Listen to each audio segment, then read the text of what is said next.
Okay, coming to the major part, that is UPSC, Union Public service Commission. ನಿಮಗೆ ಇದ್ರ ಬಗ್ಗೆ ಗೊತ್ತಿಲ್ಲ ಅಂದರೆ ತಿಳ್ಕೊಳ್ಳಿ, very important. And UPSC related ನಿಮಗೆ ಇನ್ನೂ ಮಾಹಿತಿ ಜಾಸ್ತಿ ಬೇಕಂದರೆ you have the aspirant consultancy Bangalore ಅಂತ ಒಂದು ಆರ್ಗನೈಸೇಷನ್ ಇದೆ. ಅವ್ರದ್ದು ಒಂದು ಇಂಡಿಪೆಂಡೆಂಟ್ ಆರ್ಗನೈಸೇಷನ್ ಅವ್ರು ನಡೆಸ್ತಿದ್ದಾರೆ. ಅದರಲ್ಲಿ ಅವರು they are going to update you pin updates. They have the Instagram, YouTube. I am going to post you in the my description link. ಅವ್ರದ್ದು ಲಿಂಕ್ಸ್ ಎಲ್ಲ ನಾನು ಹಾಕ್ತೀನಿ. ವಾಟ್ಸಪ್ ಗ್ರೂಪು ಕೂಡ ಇದೆ, ಟೆಲಿಗ್ರಾಮ್ ಚಾನಲ್ಲು ಕೂಡ ಇದೆ, ಆ್ಯಂಡ್ ಇನ್ಸ್ಟಾಗ್ರಾಮ್ ಪೇಜು ಕೂಡ ಇದೆ. ಅದರಲ್ಲಿ ಅವರು ಆನ್ ಟೈಮ್ ಏನು ಮಾಡ್ತಾರೆ ಅಂದರೆ ಪೋಸ್ಟ್ ಮಾಡ್ತಾರೆ, ಯಾವ ರಿಲೇಟೆಡ್ ಗೌರ್ಮೆಂಟ್ ಜಾಬ್ಸ್ ರಿಲೇಟೆಡ್ ಯಾವುದೆಲ್ಲ ಇದೆ, ಮತ್ತು UPSC ನೋಟಿಫಿಕೇಷನ್ಸ್ ಯಾವಾಗ ಬಿಟ್ಟಿದ್ದಾರೆ, ಯಾವಾಗ ಎಕ್ಸಾಮ್ಸ್ ಇದೆ, ಗೌರ್ಮೆಂಟ್ ಎಕ್ಸಾಮ್ಸ್ ಯಾವ್ದಿದೆ, VAಗೆ ಯಾವಾಗ ಕಾಲ್ಫರ್ ಮಾಡಿದ್ದಾರೆ, FDAಗೆ ಯಾವಾಗ ಕಾಲ್ಫರ್ ಮಾಡ್ತಾರೆ, SDAಗೆ ಯಾವಾಗ ಕಾಲ್ಫರ್ ಮಾಡ್ತಾರೆ, ಯಾವಾಗ ಕೀ ಆನ್ಸರ್ ಬಿಡ್ತಿದ್ದಾರೆ, ಯಾವಾಗ ಹಾಲ್ ಟಿಕೆಟ್ ಬಿಡ್ತಾರೆ, ಯಾವಾಗ ಎಕ್ಸಾಮ್ಗೆ ಅಪ್ಲೈ ಮಾಡ್ಬೋದು ನಾವು, ಇದೆಲ್ಲ ಕೂಡ ಅವ್ರು ಏನು ಮಾಡ್ತಿದ್ದಾರೆ ಅಂದರೆ ಅವರ ಒಂದು ಇನ್ಸ್ಟಾಗ್ರಾಮ್ ಚಾನಲ್ ಅಥವಾ ಒಂದು ವಾಟ್ಸಪ್ ಗ್ರೂಪಲ್ಲಿ ಅವಾಗವಾಗ ಪೋಸ್ಟ್ಸನ್ನು ಕ್ರಿಯೇಟ್ ಮಾಡಿ ನಿಮಗೆ ಅವೇರ್ನೆಸ್ ಮಾಡ್ತಾರೆ. And also not only just creating awareness, they are also this aspirant consultancy Bangalore, they are also guiding people, counseling sessions they have there, and also they are helping them financially and financially, and also they are motivating them, and also they are guiding to a correct path.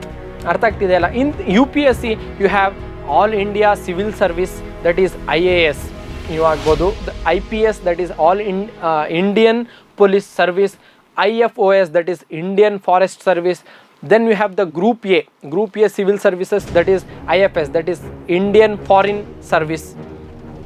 IIS, that is Indian Information Service. Indian Defense Account Service, IDAS. Indian Postal Service, that is IPOS. Indian Railway Personal Service, IRPS. Indian Civil Accounts Service, that is ICAS. ಇದು group A ಅಲ್ಲಿ ಬರುತ್ತೆ ಇಷ್ಟು ಎಲ್ಲ courses. Then we have the Group B Civil Service, that is Armed Force Service Headquarters Civil Service, DANICS, DANICS, DANIPS.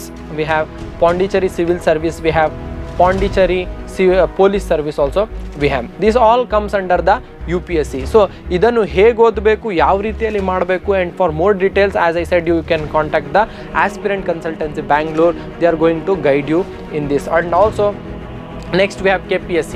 KPSC is nothing but it is related to Karnataka, that is Karnataka public service commission. ಇದರಲ್ಲಿ group A ಇದೆ. Group A ಅಲ್ಲಿ ಏನೆಲ್ಲ ಬರುತ್ತೆ? Deputy superintendent of police, assistant commissioner of commercial taxes, assistant labour commissioner ಕೂಡ ಬರುತ್ತೆ.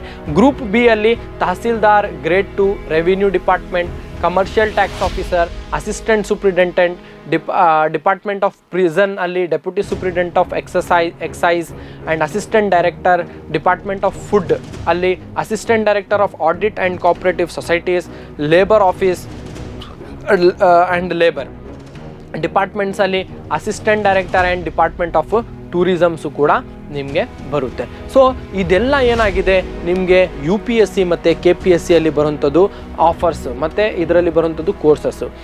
ನಾನು already ಹೇಳೋ ಹಾಗೆ ನಿಮಗೆ ಇದ್ರ ಬಗ್ಗೆ ಹೆಚ್ಚಿನ ಮಾಹಿತಿಗೋಸ್ಕರ ನೀವು ಯೂಟ್ಯೂಬ್ ಚಾನಲ್ ಆಸ್ಪಿರೆಂಟ್ ಕನ್ಸಲ್ಟೆನ್ಸಿಗೂ ಕೂಡ ಹೋಗಿ ವಿಸಿಟ್ ಮಾಡ್ಬೋದು. ಅಲ್ಲಿ ನಿಮಗೆ ಕ್ಲೀನಾಗಿ ಸಿಗುತ್ತೆ ಯಾವ ರೀತಿಯಲ್ಲಿ ಮಾಡಬೇಕು ಅಂತ.